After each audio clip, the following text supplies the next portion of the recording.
first come across you, Andrew, you were dissing Teslas. I came back at you a little bit on a TikTok and I got about 20 million views. Who buys a Tesla? The richest man in the world, Elon Musk. No man alive in a Tesla. I couldn't keep the living out.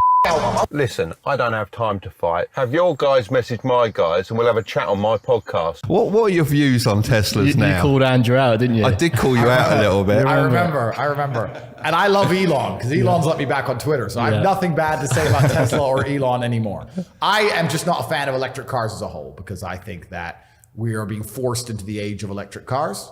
So this is the last great age of the combustion engine. So I think that you should have a combustion engine car for as long as you can. Soon you won't have that choice, right? So why wouldn't you have a combustion engine while you can? In 10, 20 years, we're not going to have that option. So, but then saying that, I bought a Rimac Navara the other day, which is a very fast electric car. So I've kind of moved over. I've got a few hybrids. I'm getting there. It's kind of hard to avoid now. Yeah. But I think that combustion engines are all coming to an end, aren't they? So. Well, they are, but you'll always be able to buy one, won't you? Because you'll always be able to buy a vintage sports car or something like that. I want vintage. I want brand new. I want the newest tech. I want the new ones. And the new ones are going to stop selling. They're going to stop making. And that upsets me because I don't even think that the world's going to function correctly with this electric car garbage once everybody has one. How's everybody going to charge their electric car? Actually think about it for a second. It's fine when the odd person has an electric car, fine. But you're on the motorway and thousands of people need to charge their electric cars at 6 hours a time. How is this going to even work out? The infrastructure isn't there. The infrastructure Well, I isn't mean, there. you don't need 6 hours. Like when I'm charging my Tesla, it takes probably about 30 minutes. But 30 whole minutes. 30 minutes. I can put dead dinosaurs inside of my Ferrari in 30 seconds and I'm done and I'm out. That's very true. But do you take a break on a long road trip? Do you often go for a coffee or something? Because I quite like it, just go and chill for a little bit and then the car's charged. He pretends that he likes it. Yeah, exactly. I do like it. Well, Andrew's being chauffeur driven, so he's relaxing you don't already. need to worry. What was it, a Maybach today? Yeah, something like that. But but I drive around Europe. I do very long road trips, and it's fine for one person to take a break. But if you actually analyze the infrastructure of thousands of people trying to take a half an hour, 45-minute break, it changes everything.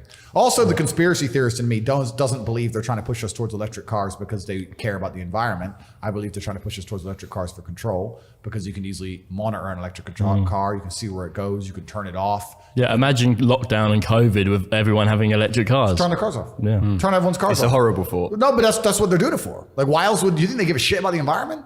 It's kind of amazing to me anyone buys any of this crap. They sit here and they talk about global warming and then there's obviously the hypocrisy of flying around on jets, etc. But that's not even the true thing that shows you they're lying.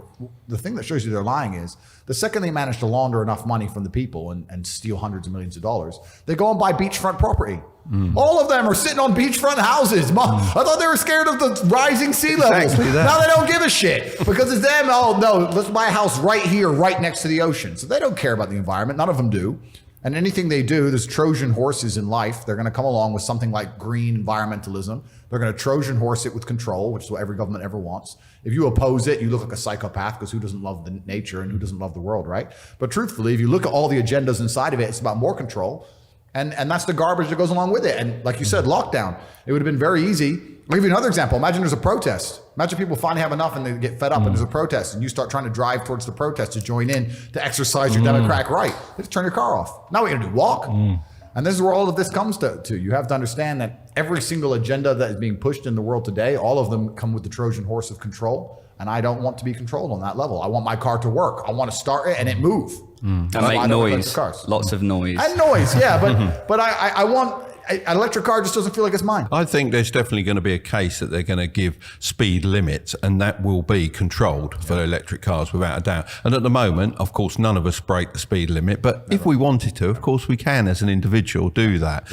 So I think certainly limits will come on like that, don't you? Yeah, well, it's the never-ending argument, right, of safety versus freedom, because when you talk about making somebody safe, the only way you can do that is to remove their freedom. So this is what they do. They say, humans crash cars, humans can't be trusted, we're going to put this limit in place for your safety. And they're right, it is more safe, but then your freedom is eroded, and then you have to trust the people who are taking your freedom away to never abuse their power. And anybody who's read a history book and understands human nature knows that power is always going to be abused.